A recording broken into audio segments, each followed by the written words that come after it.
Imagine this, the leader of the free world, fresh, awful, and slide victory, stares down one of the most brutal dictators on the planet and says, not in whispers or backroom deals, but in a single explosive post that lights up the global stage: release every last Ukrainian prisoner of war by Friday or the consequences will make your invasion look like child's play. That's not hyperbole. That's President Donald J. Trump dropping a bombshell on Truth Social that is rippling from the halls of the Kremlin to the bunkers in Kyiv. And it's the kind of raw, unfiltered power move that could rewrite the map of Eastern Europe.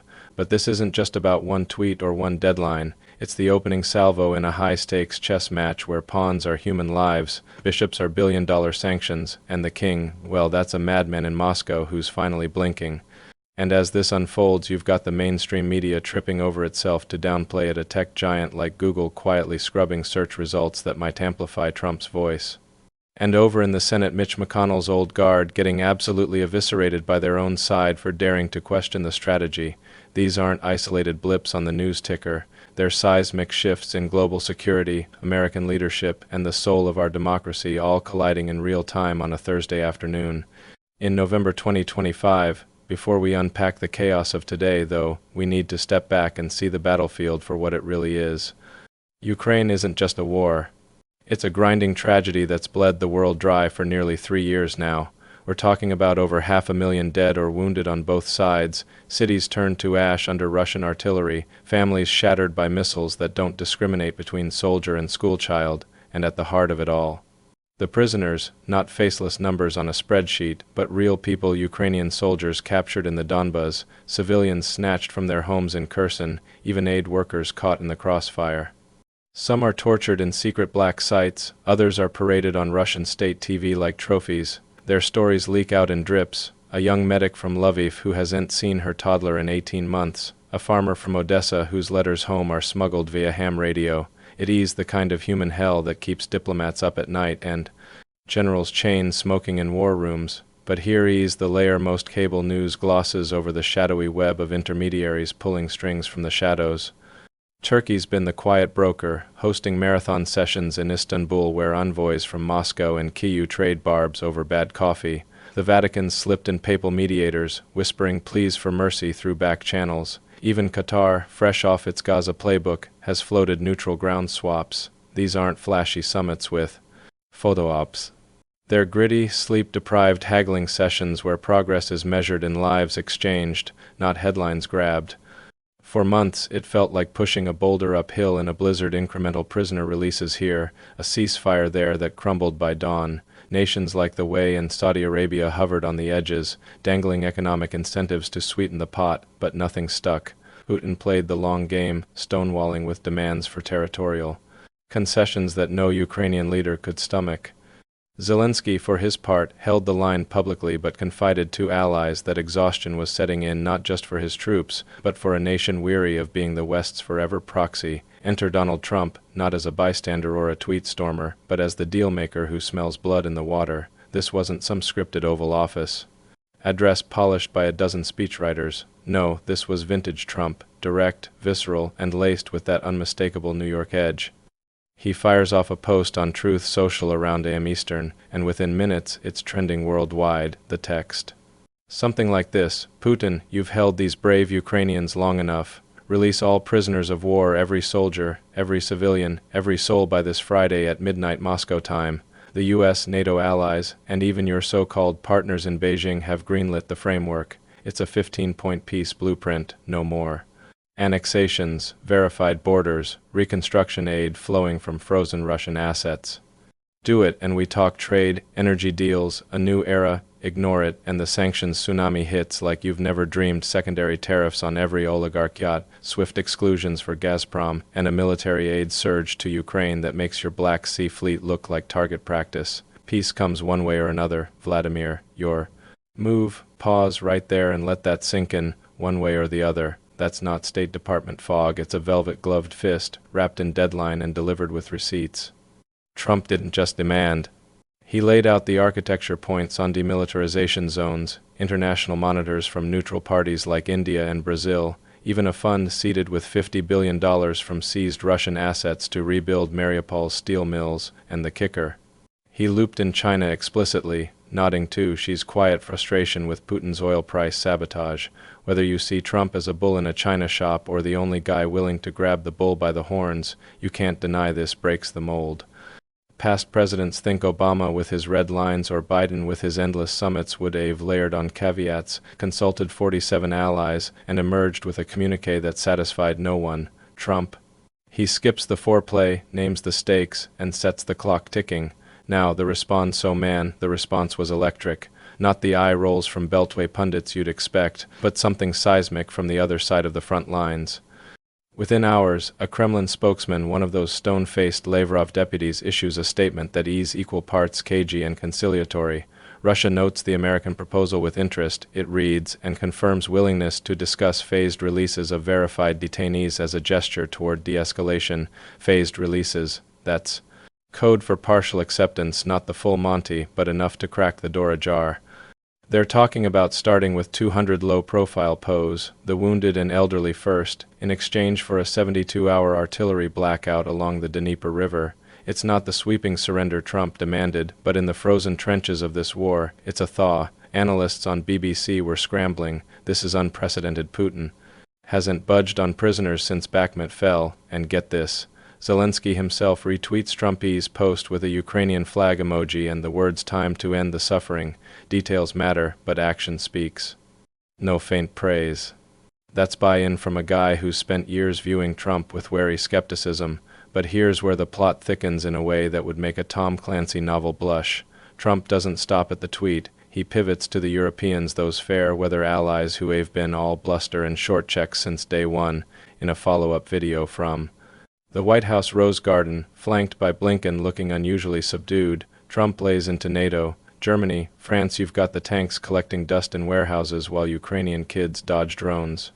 Stand down the escalation rhetoric. Let the talks breathe. If Putin's serious about these releases, we greenlight humanitarian corridors tomorrow. Bombing raids. Pause him. This is how you win wars, not with press conferences, but with leverage. It's a gut punch to the old transatlantic order. Trump's essentially telling the EU heavyweights, your sanctions are cute, but my deal's the exit ramp. Back it or watch America go unilateral. And you know what? It lands. Macron's office leaks that France is recalibrating its F-16 shipments, and Scholz, ever the consensus king, schedules an emergency Bundestag briefing. From the outside it looks reckless, like handing Putin a win, but peel back the layers and it is surgical. Trump's betting that a quick pow flood those gut-wrenching reunions at Kyiv's airports buys him goodwill with swing voters back home while exposing any Kremlin double-cross in real time. If releases happen, he's the peacemaker who stared down the bear. If not, the hammer drops and Putin owns the escalation. High risk. Absolutely, high reward. The kind that echoes through history books. Yet, as this drama crests, the echo chamber back home reveals fractures deeper than the Donbas mines. Dive into the coverage, and it's a masterclass in narrative warfare. Tools like ground news that by a stracker we all should bookmark, clock it clear as day. 62% of U.S. outlets amplifying Trump's move skew right. Fox Newsmax, even the Wall Street Journal's op-ed page lighting it up as the art of the deal Ukraine edition. Left-leaning heavyweights. Crickets. CNN buries it in a 90-second segment sandwiched between ad breaks. MSNBC pivots to Trump's boot in affinity exposed, and the New York Times runs a 2,000-word think piece on the dangers of unilateral diplomacy that mentions the tweet exactly once in passing. Why the blackout? It's not laziness. It's curation. In a post-202 for media landscape where trust polls are in the toilet, outlets pick winners that fit the script. If Trump's forcing peace, actual, tangible progress like POW buses rolling west, it undercuts the "he's a Russian asset" trope that's been donor catnip for years. So they mute it, frame it as chaos, or worse, ignore it altogether, and that selective lens. It doesn't just inform. It indoctrinates. Tune in to NPR, and you might think the day's big story is climate pledges at COP30. Scroll MSNBC, and it's all Zelensky's brave resistance without a whisper of the deal that could shorten it. We're not debating facts anymore. We're living in parallel realities, where one America cheers a potential end to the meat grinder, and another frets over appeasement. It should chill you, because when the president brokers what could be Europe's post-Cold War reset, and half the country misses it, we're not a nation anymore, we're tribes. But while the spin doctors spin, the White House amps it up. Trump doesn't let the moment marinate in ambiguity. He frames this not as a band-aid for Ukraine, but as the cornerstone of a new Atlantic order, a vision where energy independence starves Russian aggression, AI-driven sanctions automate the pain on kleptocrats, and a US-led reconstruction boom turns war ruins into trade hubs. Remember the Abraham Accords? That was Trump 1.0, normalizing Arab-Israeli ties when experts swore it was fantasy. Now he's pitching Ukraine 2.0, a corridor deal linking Odessa to Poland, Russian gas rerouted through American LNG terminals, even joint ventures with Indian firms to rebuild rail lines. Ambitious? Sky high, but rooted in that Trumpian gospel, leverage isn't given. It's seized, and in a world where Biden's team spent 4 years chasing shadows, remember the $61 billion aid package that vanished into Kyiv's bureaucracy. This feels like daylight after dusk, that's the geopolitical thunder. But zoom in closer to the home front, and you've got a subplot that's equal parts innovation triumph and free speech fiasco, wrapped in the cold steel of national security. Enter Google, the search behemoth that's supposed to illuminate truth, not eclipse it. Last week, as Trump's tweet went viral, users started firing up queries like Trump-Ukraine peace plan details or power release framework. Harmless, right? Fuel for the informed citizen, except buried in the algorithm's guts, something glitched or was gamed. Reports from independent watchdogs like the Electronic Frontier Foundation trickle out, top results. Not White House fact sheets or Reuters breakdowns, but a flood of legacy media hits questioning Trump's motives and ties to Moscow. Scroll deeper, and the actual 15-point blueprint hosted on state.gov for crying out loud ranks below Reddit threads and opinion blogs. Worse, videos of Ukrainian families reacting to the news, raw footage from BBC embeds showing POW prep sites buzzing, get shadow flagged, creators uploading breakdowns. Their channels see a 40% view dip overnight, Google's line. Algorithmic adjustments for quality. But insiders whisper it's more, pressure from EU regulators, still stinging from Trump's tariff threats, whispering about disinfo risks. It eased the digital equivalent of that app takedown we saw in the immigration wars, a quiet cull to protect the narrative, and who foots the bill. Not just truth seekers, but the very pose whose stories can't break through the noise. The tech angle explodes when Elon Musk weighs in, because of course he does. From his X-perch, he drops, Google's playing goalie for the deep state again. Here's the unfiltered plan RT and spread. Boom, 50 million impressions in an hour, algorithms be damned. But it sparks the backlash. Progressive activists, the same crowd that cheered Twitter's pre-Musk purges, now scream Musk's meddling endangers democracy. A former Obama advisor tweets, "This is billionaire vigilantism, Trump's puppet pulling strings on foreign policy via memes, the hypocrisy? Thicker than London fog." Rewind to 2022, when Google de-amplified Russian state media during the invasion's early days, crickets from these voices. Or when YouTube nuked conservative channels questioning election integrity in 20 celebration all around. But let a right-leaning algorithm tweak favor Trump's peace push. Suddenly, it's authoritarianism. It's the same tired playbook, free speech for me but not for thee, and it wears thin because at its core, this isn't about code or clicks. It's about who controls the story when lives hang in the balance. If Google's gatekeeping drowns out a deal that could free 5,000 souls, what's the human cost of that quality control? Now, if you thought the international intrigue and tech tussle were enough to fill a 24-hour news cycle, hold on, because across the Potomac, in the marbled maze of the Capitol, Senate Minority Leader Mitch McConnell is getting filleted alive in a hearing that's pure political theater, the kind that'll haunt GOP primary ads come. Arleo. McConnell, the turtle himself, architect of 1,000 gridlock masterpieces, was hauled before the Senate Foreign Relations Committee for a strategy session on Ukraine aid. What was supposed to be a rubber-stamp nod to Trump's framework turned into a bloodbath, courtesy of his own party's firebrands. Picture this, the room's packed. C-SPAN cameras humming, and in struts Vance, fresh-faced VP-elect with that Ohio steel in his voice. He doesn't ease in.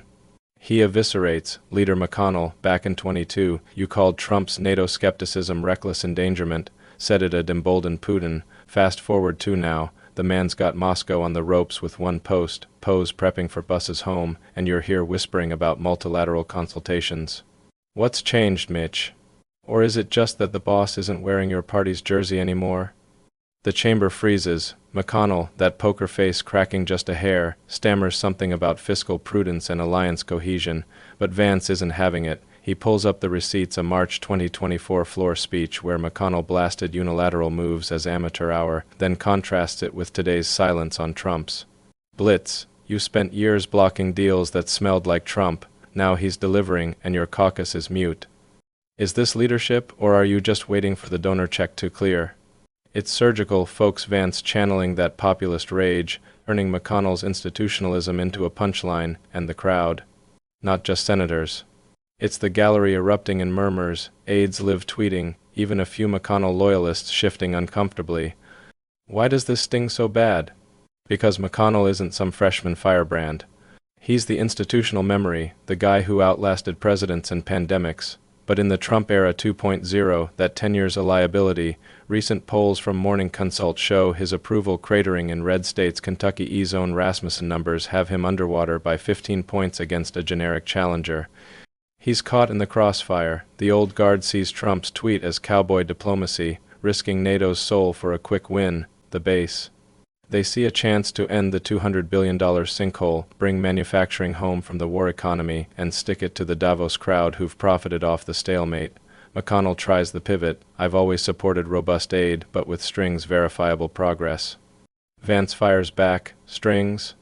We've got buses revving in Rostov because of one man's guts. Your strings are just more knots. The exchange goes viral, 10 million views by evening, clipped and captioned across X as Mitch's last stand. It's not just a gotcha. It's a generational torch pass, Vance embodying the outsider energy that swept Trump back in, while McConnell fades into the Reno relic sunset. And here's the rub, this isn't petty infighting, it's the GOP soul searching in real time. Do they double down on forever wars and Brussels briefings, or go all in on America first deals that deliver? McConnell's flubbed that deer in.